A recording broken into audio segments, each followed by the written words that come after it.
સવાલ નંબર 100 પર આવતી વખતે ઠંડુ પાણી પીવાથી શરદી થાય છે?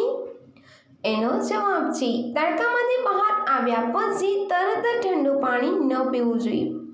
આ શરીર માટે અત્યંત હાનિકારક છે. શરીરના તાપમાનમાં અચાનક ફેરફાર થવાથી વ્યક્તિને શરદી અને તાવ આવી શકે છે. સવાલ નંબર 2, શું ભારતીય શાકભાજી વિદેશમાં પણ વેચાય છે?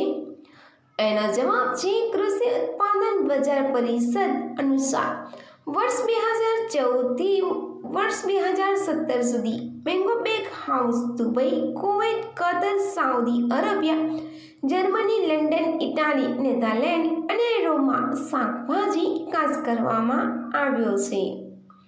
સવાલ નંબર 3, એક વ્યક્તિ દિવસમાં કેટલી રોટલી ખાઈ શકે છે?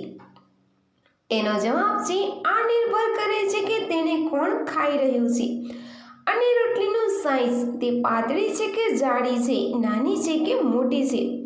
એક સામાન્ય વ્યક્તિ દિવસમાં 6 થી 8 રોટલી ખાય છે. સવાલ નંબર 4, વિશ્વની સૌથી અમીર સિટી કઈ છે? એનો જવાબ છે ફોર્બ્સના અનુસાર વિશ્વનું સૌથી અમીર શહેર ન્યુયોર્ક છે, જેની કુલ સંપત્તિ $424 બિલિયન છે. સવાલ નંબર 5, કેટલા દિવસથી ઈચ્છા થાય છે? એનો જવાબ છે અમુકને દરરોજ થાય છે, અમુકને અઠવાડિયે કે મહિને થાય છે.